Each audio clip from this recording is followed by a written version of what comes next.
I'm Dan. And today we're talking about the Super Mario Brother movie by the fantastic production company that brought you Minions and some other bullshit. Mostly. Mostly Minions. Yeah. These Minions are dressed in overalls. But first, Dan, did you like anything this week? I did. And before we get into it, I know that we don't really do like a news, but I thought this was pretty cool because we're both big fans. Death Clock is coming out with a new movie. Oh, I thought you meant they're coming to Vancouver. They are coming to Vancouver as well. Oh, they're doing a movie too? Yeah, so there's a movie coming out, with a companion album and another Death album, Death Album 4, and they're also doing a tour and coming to Vancouver. I am not gonna lie, I'm probably gonna look to get tickets. I'd go to that show. Yeah, they're also I'd leave touring. my house for Cartoon Men. Well, they're touring with Baby Metal. Yeah. So I thought that was pretty cool because, like I said, we were both pretty big fans. And yeah, new movie. There's no real dates for that kind of stuff. Just the tour. The tour starts in August. I think they're in Vancouver in October. And then it just says everything else is coming out this year. Nebulous this year. Oh, like 2023? Yeah. Like a theatrical release? No, probably not. Like it'll be like the previous one where it was just, like an hour and a half kind of long episode, I guess, right? Yeah. But they're always fun. Sweet, and I'm excited. So metal. Did I mention on the show that I was like rewatching it slowly? I don't know, but we've definitely talked about it. And yeah. Oh, so speaking of Chris Pratt, which was funny because last week, or not, yeah, it was last week actually. We talked about the Tomorrow War, which I ended up watching, which was all right. Yeah, it's on Amazon Prime. Pretty standard action movie. There's the first action sequence though didn't make any sense to me because they introduced like they're going to the city and they're like, we got to rescue these people. The people are all dead, so they're like, we need to get this and get out. But then the military people are like, get out. We're gonna bomb the city if you don't leave right away. And it's like, you could just delay the bombing slightly. I don't understand, but okay. Yeah, basically.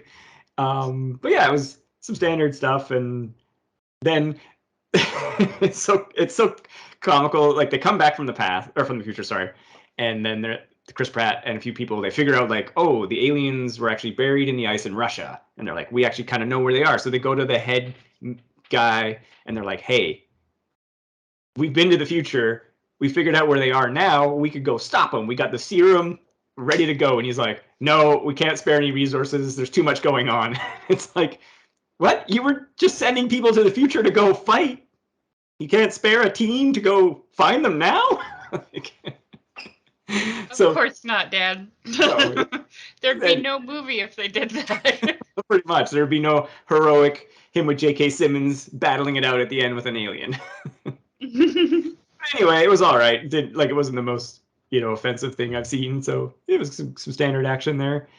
And then I finished an SG-1 book called Alliances, and it was written by Karen Miller, and they had the little blurb at the end of the book, and it turns out, I don't know, it's an interesting story. Like she wrote Stargate fan fiction, and then eventually wrote this like Stargate book, like Oh, good for her. Yeah, basically, I was like, oh, good for her. She was writing some fan fiction, and then eventually transitioned into author because like these SG-1 books, they're not very big, maybe 3-something page count, but they're literally like an episode of the show, right? Where it's just like they're doing the thing, and maybe complications and etc. But everyone generally makes it out okay because like the one I just read takes place, I think, in season 4. I think I want to say 3 or 4. So it's not like you can kill them, right? Good point. But then they're also pretty fun because like the previous 3 I read, because they were a trilogy, is like there's no budget because it's a book.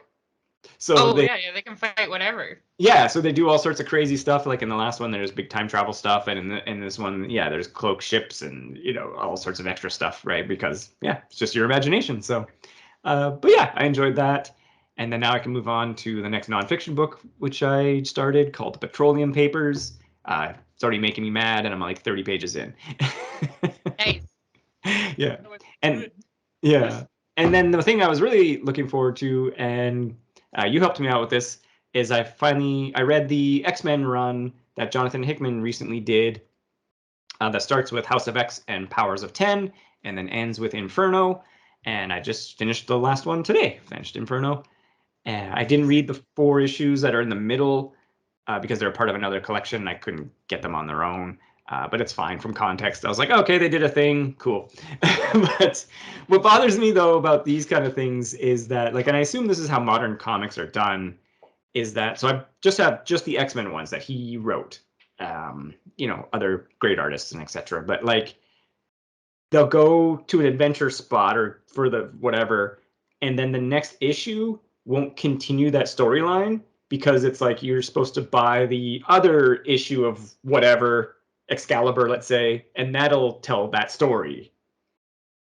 Oh, okay. Yeah. And that's annoying. Yeah. Right?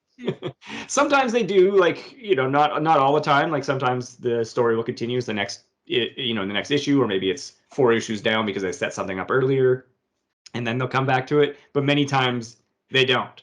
And I'm just like, okay, come on. Yeah, but I mean, that's how they sell more comics, I guess, because they need to. But the House of X, Powers of 10, and then the Inferno, like, they're a great opener and great capper because, like, the Inferno collection is just like one story, and I very much enjoyed it. I enjoyed his run. I haven't, like we spoke about, I haven't collected comics, and I buy the occasional thing here or there. But I had heard that Hickman was leaving the X-Men particularly. He has something else coming out in the fall, which sounds pretty interesting with Marvel. But so I was like, hey, you know what? I should read these. And yeah, it was pretty good because previous to his House of X series, like, the mutants were almost all dead. Like, Scarlet Witch got rid of mutants in the world. Oh. Yeah, and so there was like a gap of, I don't know, 5 years or something weird where they were all dead and nothing was fun and there was no adventuring and they're just like trying to like survive essentially because they're like, there's only 700 of us or whatever. So this was kind of a resurrection, no pun intended, because they do resurrect a whole bunch of mutants, but it was meant to, like, they set up an island and they're trying to bring back mutants to fight back against humanity and etc. But yeah, it was good. I really liked it. I may, because of, like I was saying, there's all these other tie-in things, I may go buy some of those because I'm curious. Like, there's one called The Trial of Magneto, which sounds kind of neat because Magneto's pretty cool. And then the big collection, like I said, the X of Swords is like the middle part that I don't have. And from context, it involves another island, and then they do a big tournament thing with swords, and there's other mutants. Anyway, but yeah, that's pretty much it for me, I think. Yeah, what about yourself? Well, I only have 2 things because I've been doing the Google Career Certificate, so that's taking up a lot of my time. I'm doing one in like digital marketing, and I'm doing one in project management, as you know, but the listeners do not. So here's what I've been doing. One is I've been watching Hardcore Pawn, which is a stupid reality show that is not good about a pawn shop in Detroit. But it's oddly addicting to watch people be like, I have a crumpled up piece of garbage and I'd like $5,000 for it. And then they're like, I want to help you out. How about 50 cents? How about I get my garbage expert in? We'll talk about it. Yeah, they do get their garbage experts in. And then they're like, yeah, this isn't worth more than a quarter. And then I'm like, okay, well, can you meet me in the middle and just do 500?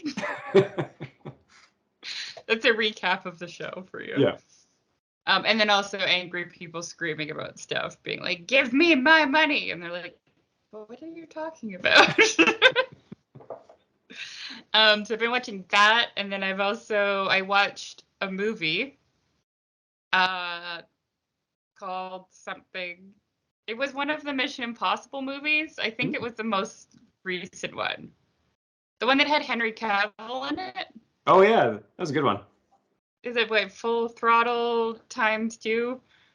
I can't remember if it was Ghost Revenge? Protocol or let me tell you in a second here. It wasn't Protocol. I don't remember. Fallout, maybe? Fallout. Yeah, that was the one. Yeah, Fallout. That's it. And I enjoyed it. It's fun to watch Tom Cruise jump out of airplanes.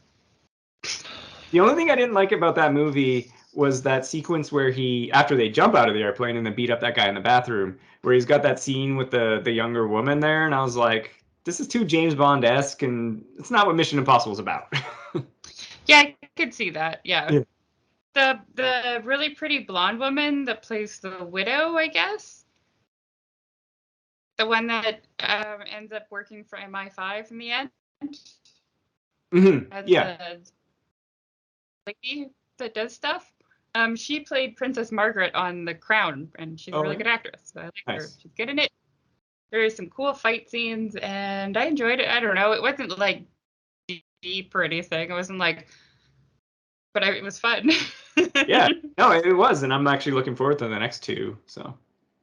Oh, the next. Oh yeah, because it's a part 1 and a part 2, right? Yeah, I don't know. Like they're filming 2 of them concurrently, I think. So I don't know if they're meant to have the same story. I watched the story for the trailer for the next one, and it did say part 1 under the title, so I think it's a part 1 and a part 2. But yeah, it looks fun. I don't know. It's just Tom Cruise running around doing whatever, doing the absolute most that he can get away with, and without like voiding his contract, I guess. Well, and it's interesting because he produces them. Yeah. So he has like a say of being like, hey, we can do this stunt and how we can work it and the insurance and etc. Because it's like he's got a stake, like it's his money too. So he's just like, yep, I'm jumping on the helicopter. Yeah, totally. Yeah. I mean, he did break his ankle in the one that I watched, and that's the take that made it into the movie, right? Yeah, you can see it. Yeah, he's like, ow, my ankle. I'm Tom Cruise. You're like, what a weird thing for Ethan to say in the middle of this movie. Yes, I liked it. I thought it was fun. I like that he doesn't always win every fight. He kind of like struggles sometimes. It's interesting to watch, you know? Yeah, and I liked Henry Cavill in there too because he was just like hot. He was, but he was a good contrast to Cruise in like how they operate and do things, right? So. Yeah. Yeah, no, I liked it. I thought it was fun. Yeah. I didn't realize that Alec Baldwin was in it. Yeah. So I thought that was really funny because I'm like, is this a comedy now? It would be like if like maybe not Jim Carrey, but like I don't know, comedy guy. The dad from Modern Family. What's his name? He was in Muppets Most Wanted. He kind of looks like John Hamm, but like just a little bit littler. I don't watch Modern Family, so I got no reference. Dan, but you saw Muppets Most Wanted, didn't you? No. No. Okay, well, listeners, call in if you know who I'm talking about. That guy.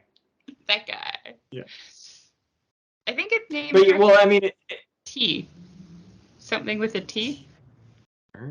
No, it's just because of course Baldwin has been doing like 30 Rock and this and that, but in the past, of course, he was more serious actor. So I don't know. He just always looks funny to me now. Sure. Well, and he not was in a mean way. Not in a mean way. Yeah. He was in the previous one, so it's a continuation. Previous one. I know. I'm giving you context that he was already there. I've only seen 1, 2, and this one. Really? Yeah, I saw the first one, which I don't remember anything except the scene that everybody remembers. And then I remember there was like a motorcycle fight in 2. Yeah. And then I haven't seen any other ones.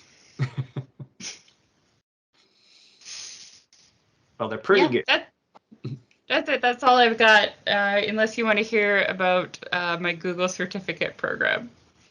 No, I was say, of course, and then we both saw the Mario Bros. Yeah. Do, do, do, do, do, do, do, do, do, do, do, do.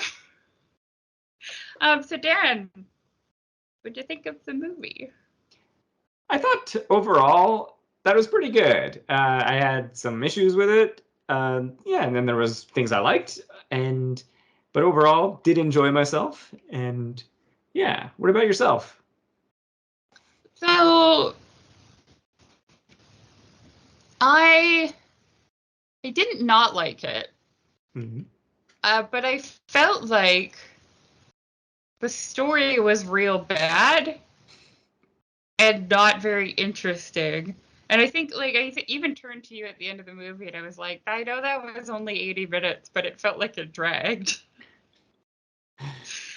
But it almost gets made up for by the sequences that, like, were directly inspired from gameplay.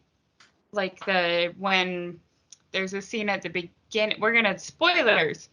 The scene at the beginning when they're in the normal world and they're running through the construction site, Mm-hmm. or when Peach is doing the obstacle course, the Donkey Kong interaction, the go-kart scene, when Donkey Kong and Mario get to the Mushroom City the second time and they're fighting after the wedding, and then the fight that happens during and after the wedding. Those were all really super fun to watch. They made me want to play Mario Kart or Smash Brothers, which is weird because I haven't played either of those since the Wii first came out 100 years ago. So yeah, I liked those bits. Those bits were fun. Everything that tied those bits together were boring, except for like a couple lines here or there. Mm-hmm. Yeah, like the nihilistic little sprite was hilarious, and I loved it. Yeah, very. But obviously best character. And I thought that Jack Black as Bowser was great. And I've had the Princess Peach song stuck in my head. And I thought that Seth Rogen as Donkey Kong was great. And whoever did the voice of that Toad General that was just randomly really deep when everybody else had a high squeaky voice. I'm trying to look it up. Yeah, I don't know who did that.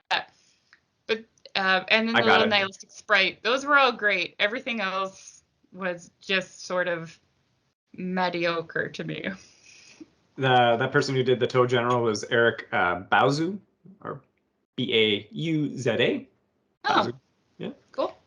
Looking at just IMDb, a lot of voice work and everything. So yeah, I believe it. yeah.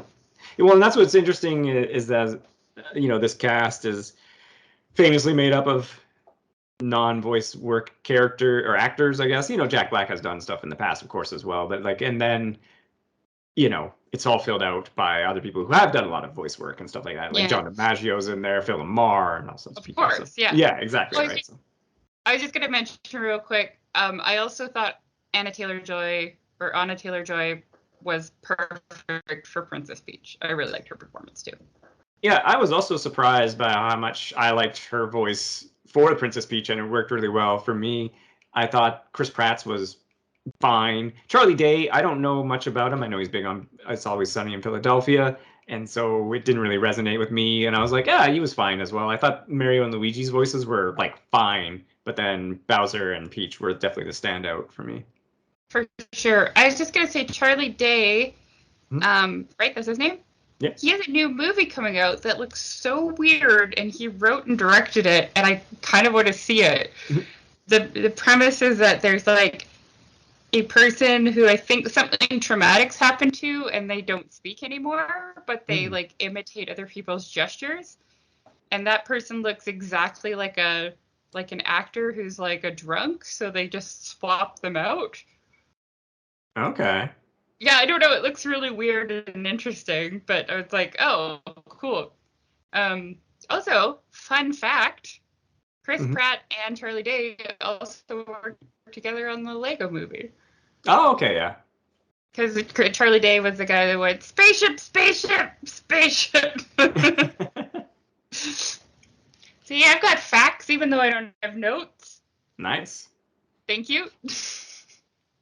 Yeah, and we're going to talk about more of it, of course, as well.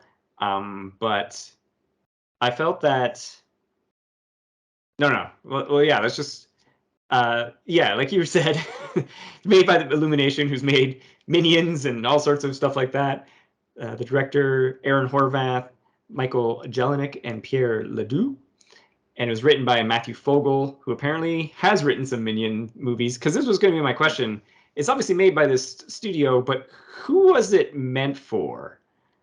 Well, it's meant for people our age. Yeah, but if it was, you would think there'd be more to it, right? It's meant to make people our age by the re-releases for the Switch or whatever. The commercial. Right. Yeah, because You know who maybe doesn't care about voice actors? Children. They hire big names for adults. Kids don't give a shit about Chris Pratt or Anya Talylor-Joy or Seth Rogen. They might care about Jack Black. Kung Fu Panda. Because of Kung Fu Panda and TikTok, but like they don't give a shit about Chris Pratt or Charlie Day. Like they don't. Yeah. Well, because Chris Pratt was 100%, in my opinion, only hired to put his name on the poster so that Marvel fans will go see it. I'm so cynical, huh? Yeah. Well, it's stunt casting, right? Yeah. And then when you watch like interviews or the premieres or any sort of press that has to do with this movie, that really comes across that that's how Chris Pratt also feels, because he gives zero shits, zero enthusiasm. He's just repeating talking points. It's fucking Jack Black is showing up to shit dressed as Bowser in like Spirit of Halloween costumes of Bowser. Or like he went to the premiere in like a fancy suit that had the Bowser spine on it. Mm-hmm. Anya Talylor-Joy is showing up to the premiere in a fucking pink leather motorcycle onesie. Yeah. Like, Chris Pratt doesn't give a shit. The studio doesn't give a shit. His name's on there so that Marvel fans will go see it. That's the only thing I can think of. Yeah, because I was this leading to my next question, where it was like, aside from Twice, like I didn't laugh, but if it was meant to be a comedy, it wasn't, right? But it was. You only laughed twice? No, you laughed more than twice. You think? I don't know. I could name parts that you laughed at. I heard you laugh when the general spoke. Okay. I heard you laugh when time is an illusion and time and hope are an illusion. That was the best line. Time and hope are illusions. Yeah. I heard you laugh when he's singing the Princess Peach song. Okay. That's three. That's three. Sorry, I misspoke. But that's like, it wasn't a laugh a minute riot. I wasn't having a like adventure time. And like I was saying, if this is supposed to be, if kids are meant to go as well, like they'll enjoy the visuals probably and the hyper real fastness of it. But it's like, there's no jokes in there for kids, is there? Like, no, there's jokes for kids. There's like the sequence. Do you remember the beginning of the movie when they're in the real world and they have to go fix the bathroom of the rich house and there's all that bullshit with the dog? That's kids are laughing their ass off to that. They're like, look at this stupid dog and there's fucking water everywhere. Do you like my kid impression? Yeah, definitely. Fucking dog. Well, I don't know. I was just like you were saying, that it just seems so unfocused, because if it was more meant for a kid audience, like kid movies can still be really good, have character development and be thoughtful. And then also, if it's meant for adults, then you would have character development and thoughtful parts in there, right? So it's like, where was this going? This movie is a cash grab. Like, I mean, it's an entertaining cash grab, but it's making millennials go buy tickets to it because we're all dead inside and the only time we were happy is when we were children. Playing Nintendo games. It's a bright, colorful thing for children to go see. It makes people want to play the games because it looked fun to be in that fucking golf cart thing race on the Rainbow Bridge. It's never that fun when you play it, but it looks fucking fun in the movie. Or Smash Brothers, one or the other, right? Like, that's what it's for. It's just money. They just want money. It's content. It's entertaining content. But this is like, the story in this movie and the B plots are so just contrived, right? Like, Mario wants to make his dad proud. It's like, that's not in the game. Nobody gives a shit about Mario's family except for Luigi. Well, and also it was weird because like everybody's like hating on them in the real world. Like even their ex-boss is like, haha, you're failing at your plumbing job. And then like, yeah, his family's all just like, way to go making a plumbing business. It's like, actually, that sounds like it'd be a successful thing in New York. Like plumbers are needed. Yeah. I kind of hated that the crazy world ended up in the real world. We were gonna get to that, but yes. Because like, I guess, you know what you could do if you did want to, like, they spent way too much time in the real world at the beginning. That was just so fucking annoying to deal with. You don't need that to spend that much time. We didn't need that super long sequence of them trying to do plumbing. Yeah, the dog bullshit. We don't need that. And then they go home, and then there's the sad bullshit. And then they're like, well, let's save the city bullshit. It's like, we don't need any of that bullshit. Well, or like you say, you cut out the dog sequence, and then they're at home failing for the day, and then they see that emergency and like, we should go, it'll be good advertising for the business. And then they end up in Mushroom Kingdom. Yeah, fine. But what they could have done is they could have paralleled characters from the video game world with the real world. Like, they could have had their competition / ex-boss be voiced by Jack Black. They could have had a pretty girl that Mario liked that paid no attention to him at the coffee shop or whatever, voiced by Anya Talylor-Joy. They could have done that stuff.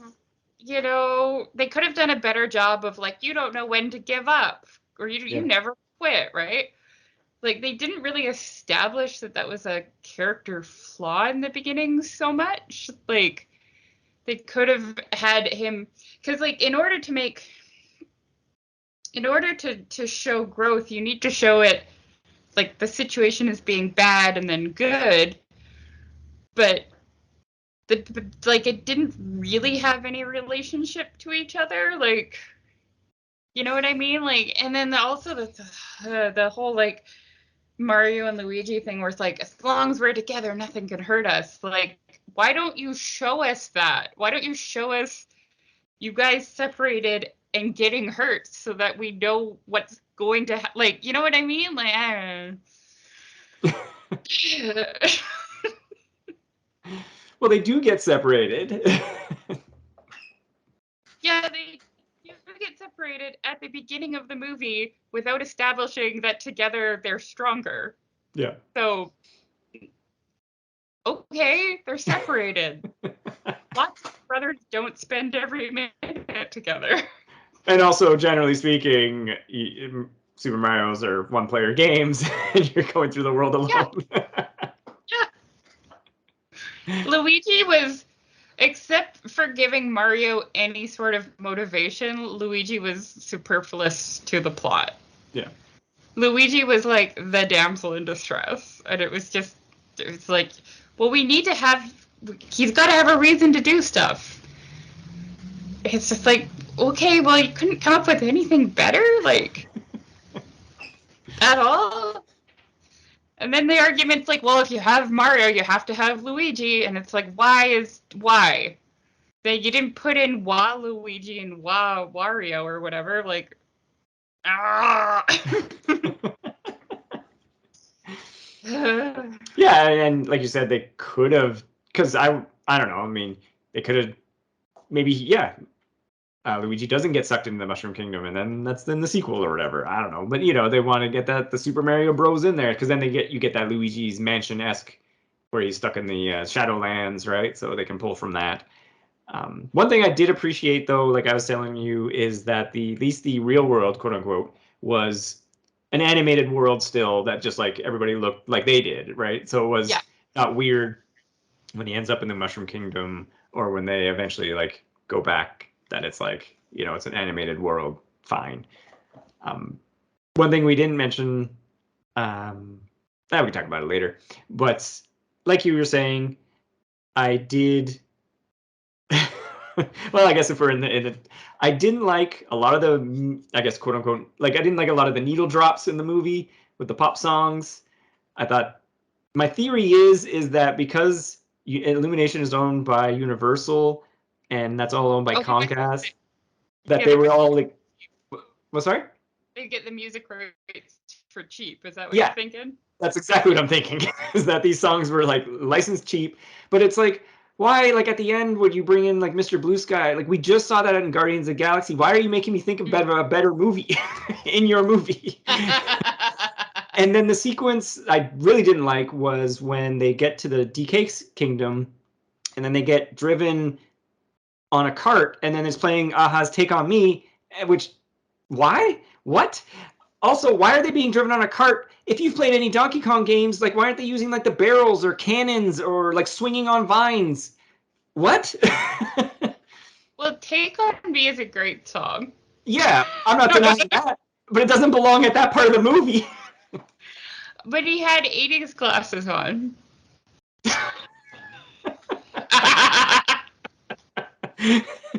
But like, am I wrong? Like, I just felt like so many of the music choices were bad, and just like you have 50 years. Sorry.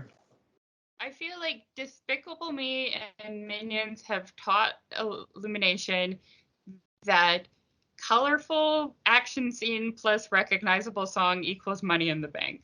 I guess, yeah. And it equals marketable trailers, YouTube clips, etc. But I thought they were just mostly all terrible choices. Yeah, except for I Need a Hero when Mario's doing the obstacle course, because I love, you know what, I'm a sucker. I know it's basic, and I'll eat it up with this. No, I thought that was the one that was appropriate. He's doing this montage. He's terrible. It's a hero. Okay, but then the other choices were just really bad. And then, like I said, why are they like? I know it's setting up like later we're gonna have a cart sequence, but it's like you don't have to have them driving on the cart like that again, because Donkey Kong games and like you got your barrels, you got your cannons, you got vines, you got bugs, you got all sorts of other modes of travel, not carts. Yeah. I don't know why. Yeah. It's cool. Well, maybe it's easier to animate, and they ran out of time. Yeah, because you're building the assets anyway for the cart sequence later. So again, I don't know. It's weird. Just like some of those kind of choices that I was like, why? Because the cart sequence that would you have them play instead for that part? Well, sorry? What song would you have them play instead of Take on Me? No song. But you have to have a song, Dan, because the children need to sing it ad nauseum to their parents. Like, Mario games have been around since the 80s, let's say, right? You got... We had them in the 80s. Yeah, you got soundtracks from then till now, and you could orchestrate them or, electronically guitarify make them electronica. Like, you could do anything. Oh, and instead, they could have 8-bit the Take on Me. Would you like that better? Yeah. No. No Take on Me. No, but like you have all this music you could drop. We have to put Aha in there somewhere, so. I don't know. Like I said, it's just like you have all this music to draw from that you can remix, electronify, EDM them, whatever you want to do, and instead they're just, let's play an 80s pop song. Yeah, people know it. That's why. They should have busted out some Tears for Fears instead. Yeah. No, but what bothers me about that is like if you're gonna do a needle drop and it's gonna be the song, kind of like you said, like the I Need a Hero sequence, or like similar to Captain Marvel when they do Just a Girl, like play a chunk of the song. Don't give me like 30 seconds and then it's over. It's like then that's pointless. Right.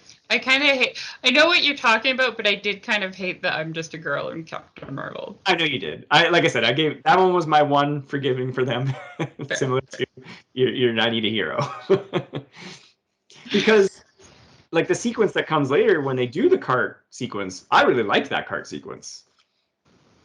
To AC/DC? No, just them driving on the Rainbow Road. Yeah, that was cool. I like them Battle. using their carts and driving on the road. That was fun. Yeah. Yeah, super fun, and like the look of the Rainbow Road and everything, and like how it was. Yeah, it turns into spirals, and they're going here and there, and I was like, man, this is really cool. Yeah, that was great. Yeah. Yeah. No, But I agree that they did pack the soundtrack because that's what sells though, Dan. This movie is only about making money. It's not making art. I guess I'm looking for the art in there. Don't just accept it for what it is. This is a very long commercial for Nintendo. And it worked. I mean, I want to play the games. That's what I'm surprised there has it like in the inverse that there was no tie-in game almost in a sense like, hey, we're releasing another Mario. Didn't Mario World like just open in Universal Studios? Oh, if it did, I have no idea. I think it did like in the past year, so maybe that's a tie-in. Yeah, that's there's no game though. Yes, it is. It's like you're in the game, Dan. The only reason I know that is because I got a notification this morning for the Try Guys did a video about it. One of them went there while on mushrooms. Sure. Yeah, which I mean, sounds great. And then speaking of course, I don't know why they saddled Mario briefly with I don't like mushrooms, and then they're like, you got to eat mushrooms, and I was like, what's the point of this? Yeah.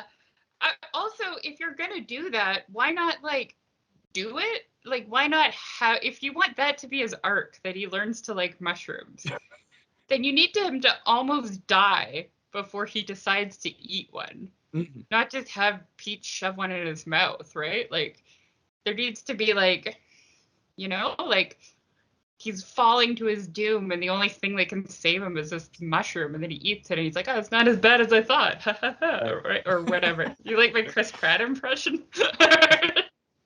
Well, and even to go back a little bit, the training montage, like obstacle course, was totally fun and great. But then even he's like, Peach is like, "Hey, your brother probably either dead or gonna die, but you got to run this obstacle course first." And he's like, "Yeah, totally." And it's like, what? Shouldn't you be like, "No, we got to go now. Like, we got no time for this." Yeah. One of the funnier lines in the movie though is when they're about to go to Donkey Kong Island and the toads are like, "Who's he?" And she's like, "He doesn't matter." Yeah. I will give them credit where credit is due, and that is one of the places that it's due. Yeah. I feel like the general reaction to this movie is it's not as bad as we thought it was going to be. Sure. People are like, it's actually entertaining. Yeah, and I think because there was that expectation of there's been such a stigma against video game movies, of course, and mm-hmm. I think like you were saying, there is the critical response, audience response disconnect because, as we have been discussing, the story threads are not good or bad, and well, it's just like, and they're thin. The top 5 like fucking like story tropes that happen in movies, and they just strung them all together. Yeah. And they're like, no, look, Donkey Kong is like a mirror of Mario. They both aren't making their dads proud, so now they're best friends. And it's like, fuck right off. You can do better. You should do better. Yeah. But yeah, just like you were saying though, the audience reaction has been positive, and that it is entertaining, and there's some cool action sequences in there. So yeah, it did make me want to, like I said it before, I'll say it again, made me want to play Super Smash Brothers. Yeah. Or whatever it's called, a game that I haven't played since the Wii was new. The one on the Switch is pretty speedy. It's noticeably fast. It's good though. Do you just play Kirby I feel like Kirby was the win character on there. No, it's Meta Knight is the win character. Who's Meta Knight? He's like Kirby-esque, but has a sword. Ooh. Does a ton of damage. I don't think that was a thing when I played it. I just remember Kirby could just like eat people and fly. Yeah. I can't wait. Hold it up higher. Oh, I sorry. can't see over my basket. Super Smash Bros. Ultimate. That's the one. Ooh. You'd think that the win character would be like Link or some shit. Link's pretty good. I'm all about trying all the characters. I enjoy a lot of them. But what's the worst character to play? Oh my gosh. I don't know off the top of my head. No. Probably like the Ice Climbers can be difficult. Game & Watch isn't all that fun. Mm. But Mario's pretty good. But do you think they do a Super Smash movie? That'd be cool. Are they building up to an expanded universe? Cinematic universe? We get a Zelda movie and we get a Metroid. Metroid. Yeah. Yeah. And then we get the Super Smash movie. Heck yeah. Smash it. But here's what I wanted to talk about. Like you brought it up earlier. So in the final action sequence, Mario gets a Tanuki suit. He's flying around, and then Bowser unleashes a bomb bill, and it's a giant bomb, or not, sorry, giant bullet bill, and it's gonna just bomb the Mushroom Kingdom. He distracts it. He's flying around. That was really cool. But then he sees the pipe, and I'm like, dude, you know where that goes back to New York, or that's the one you came through, or does he not remember that? Because he decides to lure it to there, and I'm like, you're gonna bomb New York then versus bombing the Mushroom Kingdom? Yeah. And then the bullet bill ends up in there. It blows up, and then it sucks everything into the real world. And then they have a final action fight with Bowser, and the brothers use the star power, and win. And the power of brotherly love. Yeah. Yeah, and then they fight, they win, and they capture Bowser, which was fun in a jar. But then everyone at the end's all like cheering, and it's like that's one of those situations. It's like he caused that problem. Just keep that on the down low that I caused that. I don't know. That seemed like such an odd idea and choice. Like I thought, okay, you're gonna lure it out to the water, almost like Batman style. You lure it out there and you detonate it on like the ocean. That makes too much sense. I guess. I would have liked if the conclusion tied into the lesson he was trying to learn, which I'm not really sure what it was. But if it was something to do with never giving up, and he ended up flying the bullet into the sun or something, like Iron Man does, and then he dies in the process and just wakes up in the real world and decides to work on his business some more and get some really boring business advice and help. And I think I would have preferred that, even though that would have been stupid. It's just slightly less stupid. Slightly more like a real movie. Yeah, or like you do a classic where he's flying, it's following him, and then like you said, it's like he's trying to lose it, but it's continually following him, and then it's catching up, and he goes through more locations because he's trying to think of a plan, and then at the same time, he's like, oh, what do I do? This or that kind of thing, and then he's trying to think of something, and maybe they do a classic. He leads it back to Bowser's castle, and they blow it up, and then they fight. Yeah, that would have been fine too. Yeah, that's that's pretty classic stuff. And you're like, oh yeah, so you use the missile against him, classic, right? So yeah. I don't know. Yeah, I just also felt taking it into the real world was an odd play. I was like, no, it's stupid. It didn't serve any purpose. Yeah, it just felt like an odd choice because I was like, we're happy and fun in the Mushroom King. Because then it's assumed that you blew up people. They didn't have power-ups. Killed a bunch of people. Yeah. What? No, I think they brought it back to the real world because they wanted to resolve Mario's dad not being proud of him. And that's also stupid because that should not have been in the movie. Mario's dad shouldn't have been in the movie. Well, Mario and Luigi should have just had a little apartment together where they have bunk beds or whatever. yeah, or you do like again another classic where it's like they save the day, they go back to the real world, and no one knows, of course, because they were in another world, and everyone's like, "Oh, what'd you do today?" And they're like, "Oh, we just did some plumbing or whatever," and then secretly they know they were the heroes, right? And then you get a call to action to lead to the sequel, right? So, Yeah, or send them back, have nobody know, yeah, and have them just like you know what? It would have made a lot more sense. Here we go. I'm on the ball now.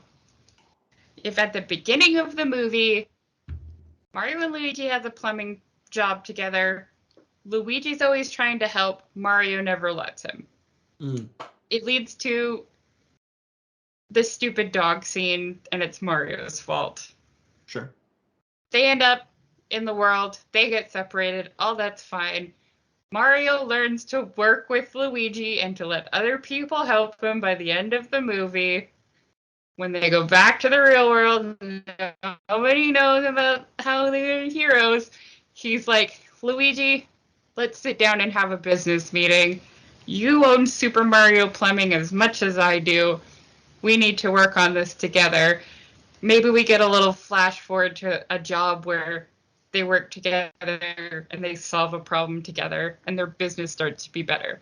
We learned that teamwork is good. Fixed. At least then it's like something, right? Like, no, it just bothers me that they threw in this like, my dad's not proud of me, and all I could think of was Freddy got fingered in that scene where they're like, proud, make you proud, I'm gonna make you proud, Papa. So proud. So proud. Fair enough. I don't like it. It's stupid. It wasn't part of the game ever. Yeah. I mean, that's one of the things that it's like you have limited time and because you're animating it that it's like, wow, why are you putting these other elements in for unknown reasons, right? Yeah, because I didn't talk about it earlier, but I'll bring it up now that the budget was $100 million. So not the most, but not the least. Probably, like you said, a good chunk of it went to the cast, unfortunately, because the animators need to get paid. And so far, as of recording, the animation did look good, though. Yeah.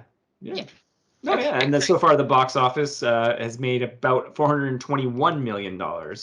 So worldwide, that is. So good return so far. I wonder though, just how like if it'll have staying power or legs, because like you said, the our age nostalgia crowd has already seen it. Some people, they bring their kids, and then the kids will be like, "Can we go see the Mario movie again, Mom? Mom, I want to see the Mario movie." Well, and that's my curious is that will it continue like have that because those obviously they've made like 3 or 4 of them, like the Minion movies make bank, right? So. Yeah, I think they'll do another 200 million. Yeah, I mean, I think overall it'll do well, but I don't think it'll go too much further. But it'll probably do well on like DVD or Blu-rays and etc. streaming services. So Nintendo's gonna launch their own streaming services. It's gonna have the Mario movie and the original part? Cartoon. The what? Sorry? No, just this one. Right. Super Mario and the Zelda cartoon from the 80s. Nice. Yeah, that's it.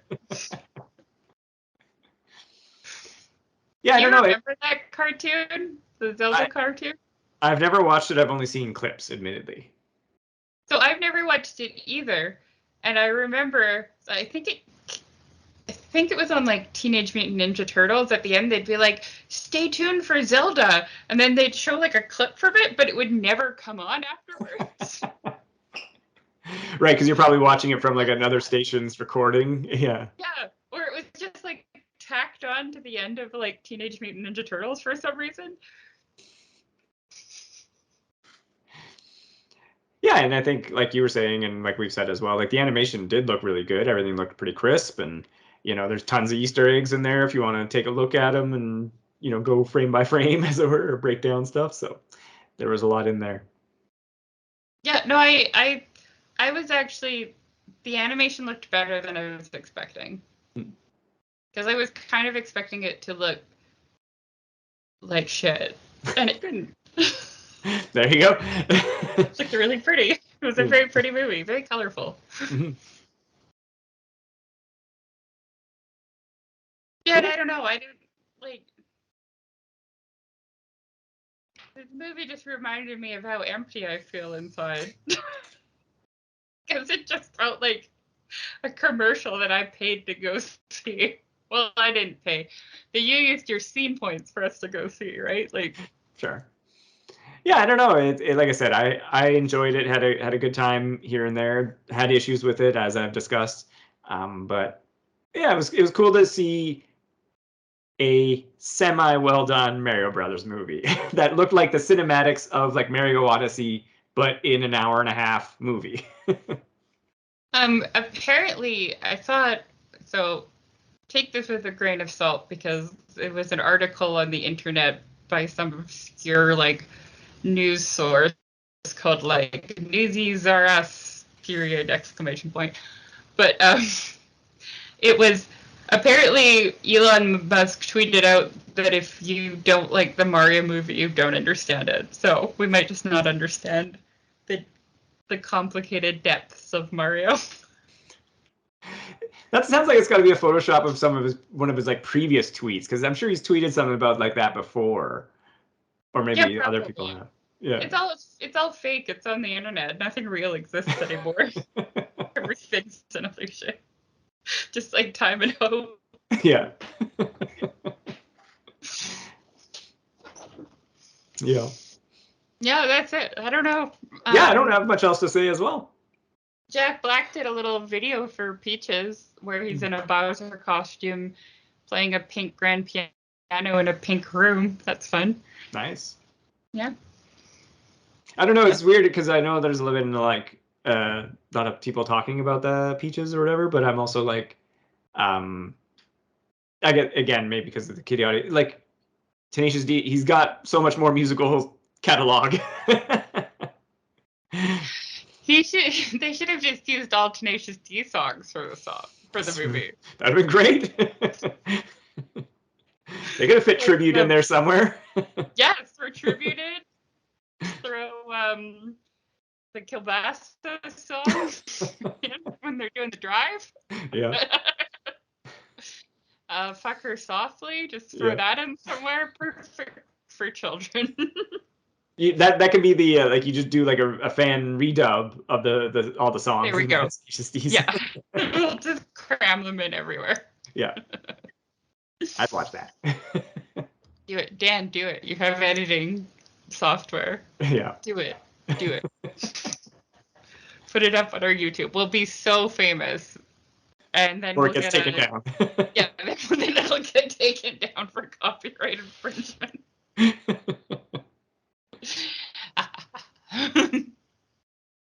But yeah, I don't know. Like I said, I don't think I have anything more really to add. Yeah, me neither. I don't know. It just felt like a commercial I paid for, but it did make me want to play the game. There you go. Success. I felt bad because another one of my friends really wanted to see it, and then he was like, "How was it?" And I'm like, "Bad." I mean, good. Go see it, but it was bad. Well, and like I was saying before, like like I don't watch trailers. I had seen some of the critic response was not good or whatever, but then I was just like, and then we like that I meant to have made that at the beginning last week when we recorded. You were jokingly like, we don't have to do the Mario, and I was like, we don't have to, and then you were like, all right, let's do the Mario. I rolled over so fast. Yeah, here we are talking about Mario. Yeah. What are we going to talk about next? I don't know. We'll have to figure out a topic. Maybe our listeners could make some suggestions. Mm-hmm. At Tome of Uselessness at gmail.com. There we go. Should we wrap up, or do you have more that you'd like to say about who voiced Toad? That was Keegan-Michael Key. Right. He was all right too. Yeah. I knew he was a famous person. Mm-hmm. Okay, I'll wrap things up so Sure. that you can have dinner. Because I assume you're hungry Probably. for Mario. So much Smash Brothers. So thank you very much for listening. Like, subscribe, share. We're on YouTube, where you can see our beautiful faces, or Spotify, other podcast places, Apple Podcasts, right? Yeah. Amazon Podcast. We're on a lot of locations. Yeah. Yeah, you can find us everywhere except the grocery store. And then we also have a website, which is tomeofuselessness.com. We're on the Instagram, Tome of Uselessness. We're thinking about making a TikTok. So if you would like us to make a TikTok, could you please let us know anywhere? That's it. Thank you for listening. We really appreciate your support, and we love you the way that Mario loves Luigi. Okay, bye. Stay safe and thanks for listening.